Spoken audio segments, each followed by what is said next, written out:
ओम गुरु ब्रह्मा गुरु विष्णु गुरुदेव महेश्वरा गुरु साक्षात परब्रह्मा तस्मै श्री गुरुवे नमः गुरु दक्षिणामूर्ति भगवान திருவடியில் போற்றி போற்றி ஓம் ஆதித்யாய சோமாய மங்களாய புதாய குரு சுக்கிர சனி பேச்ச ராகவே கேதவே நமக ஓம் முருகா சரவண பவ குகாய நமக உலகெங்கும் வாழும் இனிய சகோதர சகோதரிகளுக்கு வணக்கம்.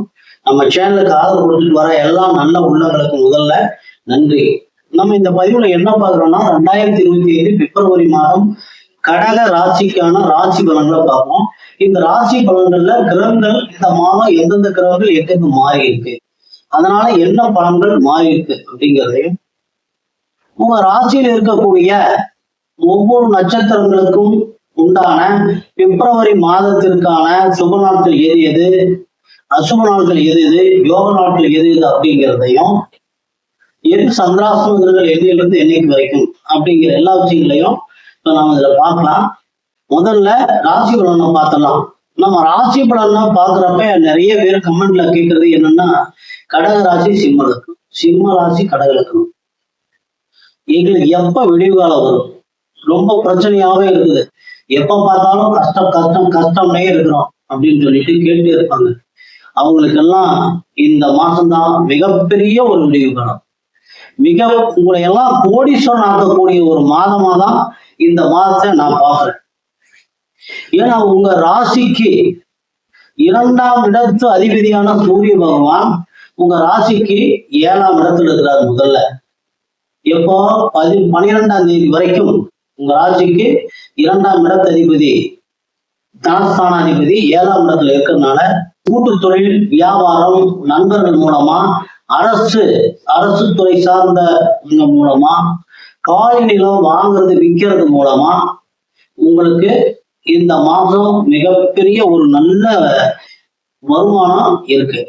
ஆனா அதே சமயம் 12ஆம் தேதிக்கு மேல 13ஆம் தேதியில இருந்து உங்க ராசிக்கு 2ஆம் இடத்து அதிபதி அஷ்டமஸ்தானம் என்று சொல்லக்கூடிய 8ஆம் இடத்துக்கு போயிடுறாரு.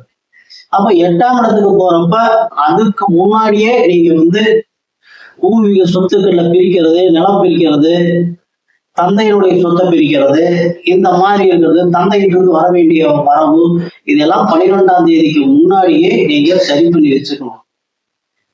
சரி பண்ணல அப்படின்னா 13ஆம் தேதியிலிருந்து தனாதிபதி அஷ்டமஸ்தானம் என்று சொல்லக்கூடிய 8ஆம் இடத்துல போய் மறைஞ்சாரு. அதே 8ஆம் இடத்துல 8ஆம் இடத்து அதிபதியான சனி பகவான் ஆட்சி மூல திரிகோணம் பெற்று மிக வலுவா இருக்கு. அது மட்டும் இல்ல, உங்க ராசிக்கு 3ஆம் இடத்து அதிபதி என்று சொல்லக்கூடிய 3ஆம் இடத்திற்கும் அயன சயன போக விரயஸ்தானம் என்று சொல்லக்கூடிய 12ஆம் இடத்திற்கும் அதிபதியான புதன் பகவான் அவரும் ராசிக்கு 7ஆம் இடத்துல இருக்கிறாரு 11ஆம் தேதி வரைக்கும்.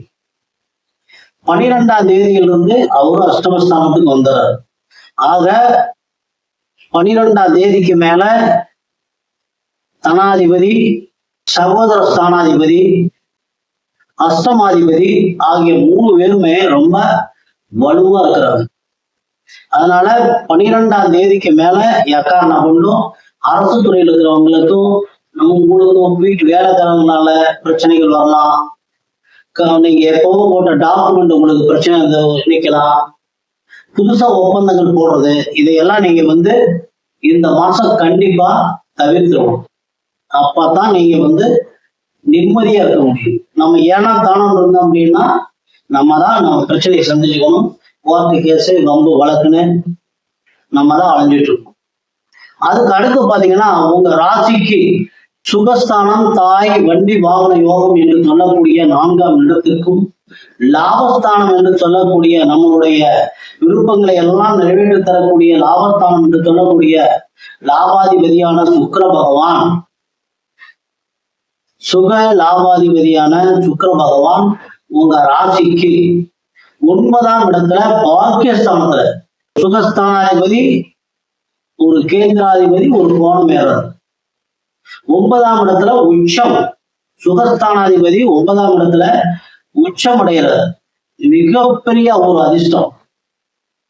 அதே மாதிரி உங்க ராசிக்கு லாபஸ்தானத்தில் இருக்கக்கூடிய குரு பகவானும் 9ஆம் இடத்துல இருக்கக்கூடிய பாக்கியஸ்தானாதிபதியான சுக்கிர பகவானும் பரிவர்த்தனை ஆகுறாங்க. அப்ப லாபாதிபதி பாக்கியாதிபதி பரிவர்த்தனை, இந்த 2 கிரகங்கள் மட்டும்தான் நமக்கு தனத்தை வாரி கொடுக்குறது.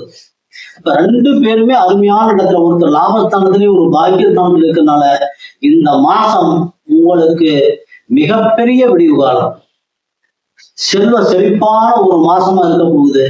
நீங்க அதுக்கு என்ன பண்ணணும்னா, சிவாலயங்களுக்கு சென்று சிவனை வழிபடுவதும், பெருமாள் கோயில் சென்று மகாலட்சுமியையும் பெருமாளை வழிபடுவதும், குலதெய்வ வழிபாடும், அதே மாதிரி கருப்பசாமி வழிபாடும், இது எல்லாம் நீங்க செஞ்சுட்டு வரணும். வழிபாடுகள் அதிகப்படுத்தினீங்கன்னா உங்களுக்கு எல்லா கிரகங்களும் வழிவிடும். நீங்க நிம்மதியா இருக்கிறதுக்கு அது ஒண்ணுதான் வழி. கிடைக்கக்கூடிய செல்வம் அற்புதமான ஒரு கிரக அமைப்பு இந்த மாசம் உங்களுக்கு இருக்குது. மிகச்சிறந்த முறையில நல்லா நீங்க பயன்படுத்தி, அதுக்கு அடுத்து பாத்தீங்கன்னா உங்களுடைய 5ஆம் இடத்திற்கும் பூர்வ புண்ணிய புத்திரஸ்தானத்திற்கும் 10ஆம் இடம் என்று சொல்லக்கூடிய ஜீவனஸ்தானத்திற்கு அதிபதியான செவ்வாய் பகவான் உங்க ராசிக்கு விரயஸ்தானத்திற்கு 5, 10க்கு உண்டானவர் விரயஸ்தானத்தில் இருக்கிறதுனால குழந்தைகள் மூலமா, 12ஆம் இடங்கிறதுனால குழந்தைகளுடைய வெளிநாட்டு பயணம், குழந்தைகளுடைய கல்வி செலவு, பூர்வீக சொத்துக்களை விற்கிறது, இதையெல்லாம் உங்களுக்கு மிகப்பெரிய ஒரு செலவினங்கள் சுப செலவா இதெல்லாம் நீங்க செய்ய வேண்டியது வரும். தொழிலுக்காக கடன் வாங்கி செய்யறது, இதெல்லாம் நிறைய இருக்கு. ஆனா சுப செலவுகள் இருந்தாலும் தனவரவு அப்படிங்கிறது மிகச்சிறந்த ஒரு தனவரவு கிடைக்கக்கூடிய ஒரு அற்புதமான ஒரு மாதம். உங்களுக்கு இதுதான் ஒரு விடிவு காலம் அப்படின்னு சொல்லிட்டு, உங்க ராசியில் இருக்கக்கூடிய ஒவ்வொரு நட்சத்திரங்களுக்குமான சுப நாட்கள், அசுப நாட்கள், யோக நாட்கள் எல்லாம் தனியா எழுத்து வழியில கொடுத்துருக்குறோம். நீங்க அதை ஒரு பேப்பர்ல எழுதி வச்சுக்கோங்க. அன்னைக்கு எடுத்து பார்த்துக்க, இன்னைக்கு நாள் நமக்கு எப்படி இருக்கு, நல்லா இருக்கா இல்லையா. இது ஒரு மிகச்சிறந்த வழிகாட்டி. இதுல இந்த இதுபடி நீங்க உங்களுடைய பயணத்தை வச்சு பாருங்க. நீங்க வெற்றி அடையாது அப்படிங்கிறது மிக மிக சுலபம். தடைகள் எல்லாம் தகர்த்துட்டு போயிட்டே இருக்கலாம். அந்த மாதிரி இதுதான் அந்த சுபநாள் அசுபநாள்லாம் கொடுத்துருக்குறோம். அதே மாதிரி சந்திராசுந்தரங்களும் கீழே கொடுத்துருக்குறோம். பார்த்து பயனடைஞ்சிருக்குங்க. மீண்டும் அடுத்த பதிவில் சந்திக்கிற வரைக்கும் எல்லாம் வல்ல எம்பெருமான் முருகன் பெருமான் உங்களுக்கு எல்லா வளங்களையும் நலங்களையும் வாரி வழங்க வேண்டும் என்று வேண்டி பதிவினை நிறைவு செய்கிறோம். நன்றி.